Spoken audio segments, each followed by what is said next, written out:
Hey guys, this is Sonu Alawat लेकर आ चुका हूं आपके लिए एक जबरदस्त गवर्नमेंट जॉब अपडेट जो कि डायरेक्टली निकल के आ रहा है एसएससी एमटीएस हवलदार रिक्रूटमेंट 2022 की तरफ से। और दोस्तों फाइनली इस बार एसएससी ने बहुत बड़ा धमाका कर दिया है क्योंकि एमटीएस और हवलदार की पोस्ट के ऊपर टोटल नंबर ऑफ वैकेंसीज 11,409 रखी गई है, जो कि पिछले कई सालों में इस बार सबसे ज्यादा वैकेंसीज हैं। और दोस्तों इतना ही नहीं, इस बार इसके सिलेक्शन प्रोसीजर में भी काफी बड़े बड़े बदलाव किए गए, एग्जाम पैटर्न में भी काफी बड़े चेंजेस किए गए हैं। तो आगे इस वीडियो में इन सभी बड़े बदलाव के बारे में डिटेल से जानने वाले हैं। तो फ्रेंड्स ये एक ग्रुप सी की पोस्ट होती है, ऑल इंडिया की वैकेंसी है, मेल और फीमेल दोनों ही कैटेगरी कैंडिडेट के लिए एकदम बेस्ट वैकेंसी रहने वाली है। तो आगे इस वैकेंसी के रिगार्डिंग कंप्लीट डिटेल से बात करने वाले हैं। पोस्ट वैकेंसीज डिपार्टमेंट के बारे में तो अच्छे से बात करेंगे, साथ ही इन दोनों पोस्ट का complete detail selection procedure step by step आपको समझाऊंगा।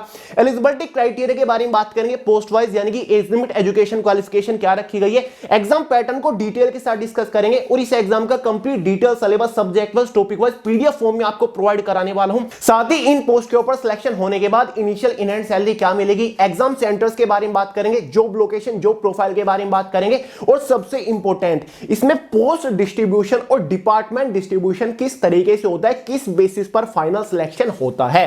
तो भाई आपके ए टू जेड सारे डाउट अच्छे से क्लियर करने वाला हूं, इसलिए वीडियो को आखिर तक जरूर देखिएगा। तो चलिए दोस्तों बहुत ज्यादा टाइम वेस्ट नहीं करते, फटाफट वीडियो शुरू करते हैं। बट उससे पहले एक डेट और टाइम नोट कर लीजिए दोस्तों, 26 जनवरी यानी कि रिपब्लिक डे थर्सडे का दिन पड़ेगा शाम 5 बजे इसी चैनल के ऊपर लास्ट 12 मंथ्स के सभी मोस्ट इंपोर्टेंट करंट अफेयर के एक सुपर फास्ट मैराथन हम कंडक्ट करने जा रहे हैं, जिसमें पूरे साल के सभी इंपोर्टेंट करंट अफेयर एकदम फिल्टर्ड, एकदम सिलेक्टेड, एकदम एग्जाम ओरिएंटेड करंट अफेयर्स को एक ही सुपर फास्ट मैराथन के अंदर कवर करने वाले हैं। तो फ्रेंड्स चाहे कुछ भी हो जाए, ये करंट अफेयर का सुपर फास्ट मैराथन मिस नहीं होना चाहिए। 26 जनवरी रिपब्लिक डे के दिन शाम 5 बजे सुपर फास्ट मैराथन के अंदर मिलते हैं। तो चलिए दोस्तों सबसे पहले बात करते हैं वैकेंसीज, पोस्ट और डिपार्टमेंट्स के बारे में।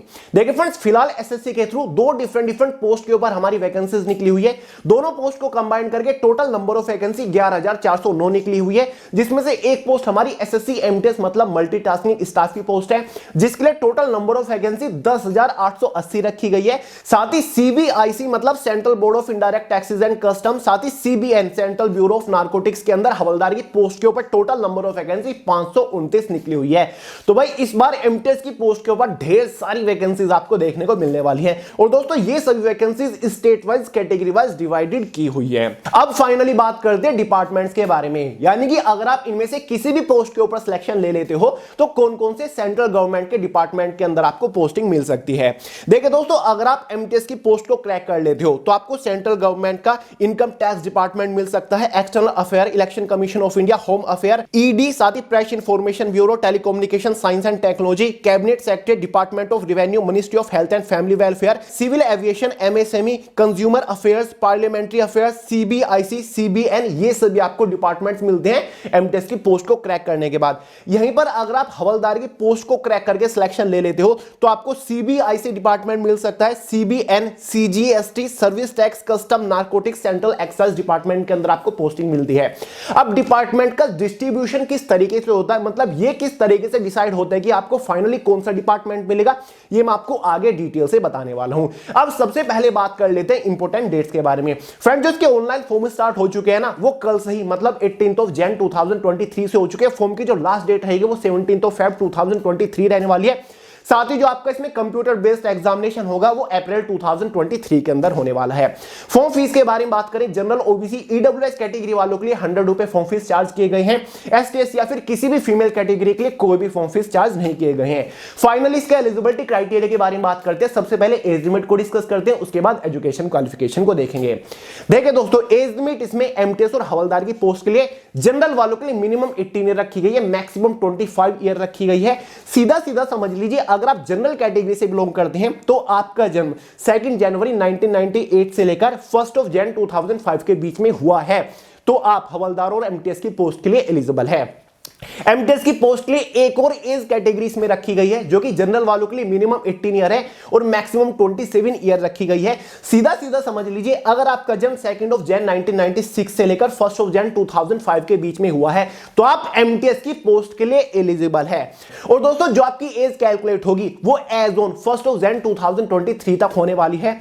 ओबीसी एसटी एससी वालों को एज के अंदर रिलैक्सेशन देखने को मिल जाएगा। ओबीसी वालों को 3 ईयर का रिलैक्सेशन मिलता है। ST/SC वालों को 5 ईयर का एज के अंदर रिलैक्सेशन देखने को मिल जाएगा। अब फाइनली बात करते हैं एजुकेशन क्वालिफिकेशन के बारे में। दोस्तों अगर आपने 10th पास किया हुआ है तो आप SSC MTS और हवलदार की पोस्ट के लिए एलिजिबल है, आप फॉर्म अप्लाई कर सकते हैं। दोस्तों आप दोनों ही पोस्ट के लिए एक ही फॉर्म अप्लाई कर सकते हो। आपको फॉर्म अप्लाई करते टाइम प्रेफरेंस देनी होती है कि मैं अपनी फर्स्ट प्रेफरेंस MTS की पोस्ट को दे रहा हूं, सेकंड प्रेफरेंस में हवलदार की पोस्ट को दे रहा हूं। जब आप इसको ऑनलाइन फॉर्म अप्लाई कर रहे होंगे ना तो डिपार्टमेंट वाइज और स्टेट वाइज आपके सामने पोस्ट होगी कि मैं अपनी फर्स्ट प्रेफरेंस दिल्ली MTS की पोस्ट को दे रहा हूं, सेकंड प्रेफरेंस में लखनऊ MTS की पोस्ट को दे रहा हूं, थर्ड प्रेफरेंस में गुजरात MTS की पोस्ट को दे रहा हूं, फोर्थ प्रेफरेंस में मुंबई हवलदार की पोस्ट को दे रहा हूं। तो ऐसे आपको प्रेफरेंस देनी होती है, इसी के अकॉर्डिंग आपको फाइनली पोस्टिंग मिलती है। पूरा प्रोसीजर मैं आपको आगे समझाऊंगा। अब फाइनली बात करते हैं इसके सिलेक्शन प्रोसीजर के बारे में, यानी कि जब आप इस वैकेंसी के लिए फॉर्म अप्लाई कर दोगे तो फाइनल सिलेक्शन लेने तक आपको किस किस स्टेज से होकर गुजरना पड़ेगा। बेसिकली फ्रेंड्स इसका जो कंप्लीट सिलेक्शन प्रोसीजर है ना वो 2 ही मेजर स्टेजेस के ऊपर टिका हुआ है, और MTS की पोस्ट के लिए तो केवल एक ही स्टेज आपकी होने वाली है, केवल एग्जाम होगा और आपका फाइनली सिलेक्शन हो जाएगा। लेकिन हवलदार की पोस्ट के लिए आपकी 2 स्टेज इसमें होने वाली है, डिटेल से आपको बता रहा हूं। पहली स्टेज में जो आपका होगा ना वो एक एग्जाम कंडक्ट कराया जाएगा, और इस बार जो आपका एग्जाम है ना वो 2 सेशंस के अंदर कवर कराया जाएगा, यानी कि एक तरीके से 2 पार्ट में आपका एग्जाम डिवाइड कर दिया गया। एग्जाम आपका एक ही दिन कंडक्ट कराया जाएगा, दोनों पोस्ट के लिए एग्जाम आपका सेम होगा, सेम डे पर ही होगा, ठीक है। बस आपकी कट ऑफ अलग अलग बनती है। अब देखिए जो आपका एग्जाम है ना ऑनलाइन एग्जाम होगा, अप्रैल मंथ के अंदर आपका एग्जाम होने वाला है। एग्जाम का जो सेशन फर्स्ट आपका होगा ना वो 2 सेक्शंस के अंदर डिवाइड किया हुआ है, मतलब सेशन फर्स्ट में 2 सब्जेक्ट आपके हैं, जिसमें से एक हमारा न्यूमेरिकल एंड मैथमेटिकल एबिलिटी है, जिससे टोटल 20 क्वेश्चन इस बार आने वाले हैं, और एक क्वेश्चन के लिए आपको 3 मार्क्स दिए जाएंगे, इसलिए यह सेक्शन आपका 60 मार्क्स का हो जाता है। सेशन फर्स्ट के दूसरे सेक्शन में आपकी रीजनिंग एबिलिटी है, साथ ही प्रॉब्लम सॉल्विंग है, जिससे टोटल 20 क्वेश्चंस आने वाले हैं, और ये सेक्शन में आपका 60 मार्क्स का हो जाता है। तो भाई सेशन फर्स्ट में 2 ही सब्जेक्ट से क्वेश्चन पूछे जाएंगे, और सेशन फर्स्ट की जो टोटल टाइम ड्यूरेशन रहेगी ना वो 45 मिनट्स रहने वाली है। और सबसे बड़ी बात यह है कि सेशन फर्स्ट के एग्जाम में कोई भी नेगेटिव मार्किंग नहीं है। अगर आप कोई क्वेश्चन गलत भी कर देते हो तो सेशन फर्स्ट में आपका एक भी मार्क नहीं काटा जाएगा। जैसे ही दोस्तों आप सेशन फर्स्ट को क्वालिफाई कर लेते हो, सेम डे पर ही आपका सेशन सेकंड का एग्जाम कंडक्ट कराया जाएगा, जिसमें फिर से आपको 2 सब्जेक्ट देखने को मिलेंगे, जिसमें से एक सब्जेक्ट आपका जनरल अवेयरनेस का रहेगा। जनरल अवेयरनेस से टोटल 25 क्वेश्चंस आपको एग्जाम में देखने को मिलेंगे। अगेन एक क्वेश्चन के लिए 3 मार्क्स आपको दिए जाएंगे, इसलिए जनरल अवेयरनेस सेक्शन आपका 75 मार्क्स का हो जाता है। सेशन सेकंड का जो दूसरा सब्जेक्ट होगा वो आपका इंग्लिश लैंग्वेज एंड कॉम्प्रिहेंशन रहेगा, जिससे टोटल 25 क्वेश्चन आएंगे, और ये सेक्शन भी आपका 75 मार्क्स का हो जाता है। और दोस्तों सेशन सेकंड को क्वालिफाई करने के लिए, सेशन सेकंड के एग्जाम को सोल्व करने के लिए आपके पास टोटल टाइम 45 मिनट ही रहने वाले हैं। और खास बात यह है कि सेशन सेकंड के एग्जाम में नेगेटिव मार्किंग रखी गई है। तो भाई जो सेशन फर्स्ट आपका हो गया ना उसकी टोटल मार्किंग 120 मार्क्स का हो गया, और सेशन सेकंड आपका 150 मार्क्स का हो गया, और दोनों ही सेशन आपके सेम डे पर होने वाले हैं। हवलदार MTS दोनों ही पोस्ट के लिए बिल्कुल सेम रहने वाला है। और इस बार एक और पॉइंट इसमें नोट करके लिखा हुआ है कि जो आपका एग्जाम होने वाला है ना वो आपका हिंदी इंग्लिश में तो होगा ही, साथ ही 13 और रीजनल लैंग्वेजेस में होगा, यानी कि जैसे कि गुजराती रीजनल लैंग्वेज होगी, पंजाबी, बंगाली, इनमें आपको एग्जाम देखने को मिलेगा, ठीक है। आप हिंदी या फिर इंग्लिश के अलावा हिंदी, इंग्लिश और एक रीजनल लैंग्वेज को भी चूज कर सकते हो। तो यार ये काफी इंटरेस्टिंग पॉइंट इस बार इसमें जोड़ दिया है।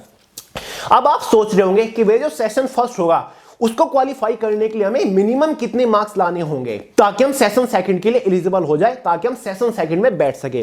देखिए फ्रेंड्स इसके नोटिफिकेशन में सेशन फर्स्ट और सेशन सेकंड एग्जाम की दोनों की इनिशियल क्वालिफाइंग मार्किंग रखी गई है। ध्यान से सुनिए, कैटेगरी वाइज है। जनरल कैटेगरी के लिए सेशन फर्स्ट की जो क्वालिफाइंग मार्किंग है वो 30% मार्क्स है, यानी कि सेशन फर्स्ट जो एग्जाम था वो टोटल 120 मार्क्स का था। तो अगर आप 30% मार्क्स ले आते हो, मतलब कि 36 मार्क्स ले आते हो आउट ऑफ 120 मार्क्स में से, और आप जनरल कैटेगरी से बिलोंग करते हो, तो मतलब आप सेशन सेकंड को क्वालिफाई कर गए। ओबीसी ईडब्ल्यूएस कैटेगरी वालों को 25% मार्क्स लाने होंगे आउट ऑफ 120 मार्क्स में से सेशन फर्स्ट को क्वालिफाई करने के लिए। एसटी एससी वालों को 20% मार्क्स लाने होंगे सेशन फर्स्ट को क्वालिफाई करने के लिए। तो ये आपकी इनिशियल क्वालिफाइंग मार्किंग रखी गई है। वहीं पर सेशन सेकंड की जो इनिशियल क्वालिफाइंग मार्किंग है वो कुछ इस तरीके से है। जनरल वालों को 30% मार्क्स लाने होंगे आउट ऑफ 150 मार्क्स में से, क्योंकि सेशन सेकंड जो है वो 150 मार्क्स है। ओबीसी ईडब्ल्यूएस वालों को 25% मार्क्स लाने होंगे, वहीं पर एसटी वालों को अगेन 20% मार्क्स लाने होंगे सेशन सेकंड को क्वालिफाई करने के लिए। तो इनिशियल क्वालिफाइंग मार्किंग रखी गई है सेशन फर्स्ट और सेशन सेकंड को क्वालिफाई करने के लिए। क्लियर है दोस्तों? और हां, अगर आप सेशन फर्स्ट नहीं दे रहे हो तो आप सेशन सेकंड में नहीं बैठ सकते। जिन लोगों ने सेशन फर्स्ट दिया है, सेशन फर्स्ट को क्वालिफाई किया है, वही सेशन सेकंड में बैठ पाएंगे, वही सेशन सेकंड को दे पाएंगे। क्लियर है? और ये आपका सेम डे पर होने वाला है, सेशन फर्स्ट हो या फिर सेशन सेकंड हो। अब बात कर लेते हैं एग्जाम सिलेबस के बारे में। दोस्तों, इस एग्जाम का complete detail syllabus subject wise, topic wise PDF form में मैंने way to success official Telegram channel के अंदर प्रोवाइड करा दिया है, जहां से आप इजीली डाउनलोड करके देख सकते हैं कि किस सब्जेक्ट के अंदर से किस टॉपिक के ऊपर आपको मोस्टली फोकस करना है। सिलेबस के पीडीएफ का लिंक डिस्क्रिप्शन बॉक्स में है। बात करें एग्जाम सेंटर के बारे में, जिसका कोई बड़ा इशू नहीं है। जब आप इसका ऑनलाइन फॉर्म अप्लाई कर रहे होंगे, आपके पास एक ऑप्शन रहेगा जहां पर आप अपने पसंद की, अपने चॉइस के किन्हीं 3 एग्जाम सेंटर्स को, एग्जाम सिटीज को प्रेफरेंस दे सकते हो कि भाई मेरी एग्जाम सिटी की फर्स्ट प्रेफरेंस दिल्ली है, सेकंड प्रेफरेंस मेरठ है, थर्ड प्रेफरेंस ये सिटी है। तो एग्जाम सेंटर को आप अपने अकॉर्डिंग चूज कर सकते हो। आपको अपने होम स्टेट में ही एग्जाम सेंटर देखने को मिल जाएगा। अब देखिए दोस्तों, जो एमटीएस की पोस्ट है ना, उसका सिलेक्शन प्रोसीजर तो केवल इतना ही है। केवल आपका इसमें एक एग्जाम होने वाला है, लेकिन हवलदार की पोस्ट के ऊपर एग्जाम होने के बाद, एग्जाम को क्वालिफाई करने के बाद आपको पीईटी फिजिकल इफिशिएंसी और पीएसटी फिजिकल स्टैंडर्ड टेस्ट के लिए बुलाया जाएगा। और एक और बात का ध्यान रखिएगा, इस बार डिस्क्रिप्टिव पेपर को हटा दिया गया है। आपका कोई भी डिस्क्रिप्टिव पेपर वगैरह नहीं होने वाला है। तो जो फिजिकल होगा ना, वो केवल हवलदार की पोस्ट के लिए होगा। देखिए, एग्जाम होने के बाद एक इनिशियल क्वालिफाइंग कट ऑफ बनेगी। एमटीएस की पोस्ट के लिए अलग कट ऑफ बनेगी, हवलदार की पोस्ट के लिए अलग कट ऑफ बनने वाली है। और दोस्तों, जो हवलदार की पोस्ट के लिए फिजिकल के लिए क्वालिफाई करने के लिए इनिशियल क्वालिफाइंग कट ऑफ होती है ना, वो केवल सेशन सेकंड एग्जाम के मार्क्स के बेसिस पर बनेगी। अगर आप उस कट ऑफ को क्वालिफाई कर लेते हो, हवलदार वाली कट ऑफ को क्वालिफाई कर लेते हो, तभी आपको पीईटी और पीएसटी के लिए बुलाया जाएगा। अब समझते हैं कि पीएसटी और पीटी में क्या होने वाला है। पहले आपका फिजिकल इफिशिएंसी टेस्ट होगा, जिसमें आपकी वॉकिंग होगी, रनिंग नहीं है, वॉकिंग होगी, केवल आपको चलना होता है। मेल कैंडिडेट के लिए 1600 मीटर्स की वॉकिंग होगी, जो कि आपको 15 मिनट में क्वालिफाई करनी होती है। ठीक है, 1600 मीटर आपको चलना है 15 मिनट के अंदर। फीमेल कैंडिडेट को 1 किलोमीटर चल के दिखाना है 20 मिनट के अंदर। ये केवल क्वालिफाइंग नेचर, इसके लिए आपको कोई भी एक्स्ट्रा एडिशनल मार्क नहीं दिया जाएगा। पीएसटी फिजिकल स्टैंडर्ड टेस्ट में आपकी केवल मेजरमेंट होगी। मेल कैंडिडेट के लिए जो हाइट मेजर होगी, जनरल, ओबीसी, एससी कैटेगरी वालों के लिए वो मिनिमम 157.5 सेंटीमीटर होनी चाहिए। लेकिन जो एसटी कैटेगरी है या फिर स्पेशल कैटेगरी से बिलोंग करते हैं, जैसे कि गोरखास हो गए, उनको हाइट में 5 सेंटीमीटर का रिलैक्सेशन देखने को मिल जाएगा। वहीं पर फीमेल कैंडिडेट जो है, उनकी जो मिनिमम हाइट रखी गई है वो 152 सेंटीमीटर रखी गई है। लेकिन जो स्पेशल कैटेगरी है, जैसे कि एससी कैटेगरी है, उनको हाइट में रिलैक्सेशन है 2.5 सेंटीमीटर्स का। फीमेल कैंडिडेट की मैं बात कर रहा हूं। वहीं पर मेल कैंडिडेट की चेस्ट मेजरमेंट के बारे में बात करें तो 81 सेंटीमीटर आपकी चेस्ट मेजरमेंट होनी चाहिए। मिनिमम 5 सेंटीमीटर का आपको चेस्ट में एक्सपेंशन मतलब फुलाव देना होगा। फीमेल कैंडिडेट के लिए वेट मेजर होगा, जहां पर आपका मिनिमम वेट 48 केजीज होना चाहिए। लेकिन जो स्पेशल कैटेगरीज हैं, जैसे कि एसटी कैटेगरी होगी, उनको 2 केजीज का रिलैक्सेशन है वेट में। बाकी और कोई आपकी मेजरमेंट और कोई फिजिकल एक्टिविटी नहीं होगी। जिस दिन आपका पीएसटी और पीटी होगा, उसी दिन आपका हवलदार की पोस्ट के लिए डॉक्यूमेंट वेरिफिकेशन भी होगा, जहां पर आपको अपने सभी ओरिजिनल डॉक्यूमेंट वेरीफाई कराने होते हैं, जैसे कि आपकी 10th की मार्कशीट या फिर पासिंग सर्टिफिकेट, एक ओरिजिनल आईडी प्रूफ, साथ ही आपको 4 अपने पासपोर्ट साइज फोटो ले जानी होती है। अगर आपने कोई रिजर्वेशन रिलैक्सेशन लिया हुआ है तो आपको अपना कैटेगरी सर्टिफिकेट भी ले जाना होता है। तो ये सभी ओरिजिनल डॉक्यूमेंट वेरीफाई कराने होते हैं। सभी डॉक्यूमेंट की एक फोटोकॉपी आपको सेल्फ अटेस्टेड करके वहां पर सबमिट करानी होती है। ये भी आपका क्वालिफाइंग नेचर होती है। अब फाइनली बात करते हैं फाइनल सिलेक्शन की, कि फाइनल सिलेक्शन किस बेसिस पर होगा। देखिए दोस्तों, फाइनल सिलेक्शन फाइनल मेरिट के बेसिस पर होगा। अब ये फाइनल मेरिट किस बेसिस पर बनेगी? देखिए दोस्तों, जो सेक्शन सेकंड का आपका एग्जाम था, जिसमें आपके 2 सब्जेक्ट थे, जनरल अवेयरनेस और English language and comprehension, section second के एग्जाम के मार्क्स के बेसिस पर आपकी एक फाइनल कट ऑफ बनेगी। सेशन सेकंड आपका कितने मार्क्स का था? टोटल 150 मार्क्स का था। तो भाई आउट ऑफ 150 मार्क्स में से आपकी एक कट ऑफ बनेगी, जो कि एमटीएस की पोस्ट के लिए अलग रहेगी, हवलदार की पोस्ट के लिए अलग रहेगी। और ये कट ऑफ आपकी कैटेगरी वाइज रहने वाली है। General, OBC, ST, SC, EWS की अलग अलग कैटेगरी की कट ऑफ रहेगी। साथ ही ये आपकी स्टेट वाइज, रीजन वाइज या फिर यूनियन टेरिटरी वाइज रहने वाली है। ये तो आपको पहले से ही पता है कि जो एमटीएस की कट ऑफ बनती है वो आपकी स्टेट वाइज, रीजन वाइज बनती है। तो यहां पर भी आपकी स्टेट वाइज, रीजन वाइज या फिर यूनियन टेरिटरी वाइज अलग अलग कट ऑफ बनने वाली है, साथ ही कैटेगरी वाइज आपकी कट ऑफ बनेगी और पोस्ट वाइज आपकी कट ऑफ बनेगी। और जो फाइनल कट ऑफ होगी ना, जिसके बेसिस पर आपको फाइनल सिलेक्शन मिलने वाला है, वो केवल सेशन सेकंड के मार्क्स के बेसिस पर बनेगी। सेशन सेकंड 150 मार्क्स का था, तो फाइनल कट ऑफ आपकी 150 मार्क्स में से ही बनने वाली है। क्लियर है? तो अगर आप उस कट ऑफ को क्वालिफाई कर लेते हो तो फाइनली आपका सिलेक्शन हो जाएगा। अब बात करते हैं कि आपको डिपार्टमेंट्स किस तरीके से डिस्ट्रीब्यूट किए जाते हैं। देखिए दोस्तों, जैसे कि एमटीएस की पोस्ट है, उसकी कट ऑफ तो अलग बनती है कैटेगरी वाइज, स्टेट वाइज। अब जो डिपार्टमेंट्स है ना, उनकी भी कट ऑफ अलग अलग रहती है। जैसे कि इलेक्शन कमीशन ऑफ इंडिया है, इसकी कैटेगरी वाइज कट ऑफ अलग बन जाएगी कि इलेक्शन कमीशन ऑफ इंडिया की जनरल कैटेगरी कट ऑफ ये है, ओबीसी की कट ऑफ ये है, और एसटी एससी ईडब्ल्यूएस की कट ऑफ ये है। ठीक है। साथ ही दूसरा डिपार्टमेंट है मिनिस्ट्री ऑफ होम अफेयर्स है, उसकी कट ऑफ आपकी कैटेगरी वाइज अलग बन जाएगी एमटीएस की पोस्ट के लिए। या फिर दूसरा डिपार्टमेंट है सिविल एविएशन की कट ऑफ अलग बन जाएगी। ठीक है। तो अगर आपके मार्क्स उन डिपार्टमेंट की कट ऑफ को मीट कर रहे हैं, उस कट ऑफ से ज्यादा आपके मार्क्स हैं, तो आपकी प्रेफरेंस के बेसिस पर तो उसके अकॉर्डिंग आपको पोस्टिंग दी जाने वाली है। क्लियर है? समझ गए? आपकी प्रेफरेंस के अकॉर्डिंग डिपेंड करता है और आपके मार्क्स के ऊपर डिपेंड करता है कि आपके मार्क्स कितने अच्छे हैं, क्योंकि यहां पर डिपार्टमेंट वाइज भी आपकी कट ऑफ बनती है। क्लियर है? समझ गए? इस तरीके से आपको डिपार्टमेंट और पोस्टिंग लोकेशन दी जाती है। अब फाइनली बात करते हैं इन हैंड सैलरी के बारे में, यानी कि अगर आप इनमें से किसी भी पोस्ट के ऊपर सिलेक्शन ले लेते हो तो जस्ट आफ्टर सिलेक्शन आपको इनिशियल इन हैंड सैलरी क्या मिलने वाली है। देखिए दोस्तों, दोनों ही पोस्ट हमारी ग्रुप सी की पोस्ट है, सेंट्रल गवर्नमेंट लेवल की पोस्ट है, तो दोनों ही पोस्ट का ग्रेड पे भी हमारा सेम है और दोनों ही पोस्ट के ऊपर आपको इनिशियल सैलरी भी सेम मिलने वाली है। तो जो आपकी इनिशियल इन हैंड सैलरी रहने वाली है ना, वो 29,000 के आसपास रहने वाली है with all and extra allowances after central पे कमीशन। तो सैलरी काफी अच्छी है क्योंकि ग्रुप सी की पोस्ट है और सेंट्रल गवर्नमेंट की ये जॉब है, तो सैलरी अपने आप में ठीक ठाक है और हर साल सैलरी में आपको एक अच्छा खासा इंक्रीमेंट भी देखने को मिलता रहेगा। अब फाइनली बात करते हैं जॉब लोकेशन के बारे में, यानी कि सिलेक्शन होने के बाद आपकी जॉब लोकेशन क्या रहेगी, पोस्टिंग लोकेशन क्या रहने वाली है। देखिए दोस्तों, आपकी प्रेफरेंस के अकॉर्डिंग आपको जॉब लोकेशन दी जाती है। जैसे कि मैंने आपको शुरुआत में ही बताया था, जब आप इसका ऑनलाइन फॉर्म अप्लाई कर रहे होंगे, आपके पास एक ऑप्शन रहता है जहां पर आप पोस्ट और जॉब लोकेशन को प्रेफरेंस दे सकते हो कि मेरी फर्स्ट प्रेफरेंस दिल्ली एमटीएस की पोस्ट है, सेकंड प्रेफरेंस मेरी अहमदाबाद एमटीएस की पोस्ट है, थर्ड प्रेफरेंस मेरी लखनऊ एमटीएस की पोस्ट है। इस तरीके से तो आपकी प्रेफरेंस के अकॉर्डिंग आपको फाइनली जॉब लोकेशन दी जाती है और ये काफी ज्यादा आपके मार्क्स के ऊपर डिपेंड करता है, क्योंकि जो डिपार्टमेंट वाइज कट ऑफ बनती है ना, वो इसको इफेक्ट करती हैं। क्लियर है? जॉब प्रोफाइल के बारे में बात करें तो जॉब प्रोफाइल के बारे में कई बार आपको बता चुका हूं, एमटीएस की पोस्ट है, मल्टीटास्किंग स्टाफ की पोस्ट है, तो आपको हमेशा सेंट्रल गवर्नमेंट के इन डिपार्टमेंट्स के अंदर, जो कि मैंने आपको स्टार्टिंग में बताया, इनके जो ऑफिसेज है उनके अंदर रहकर आपको काम करना पड़ता है, हमेशा ऑफिस सेक्शन के अंदर रहकर आपको काम करना पड़ता है।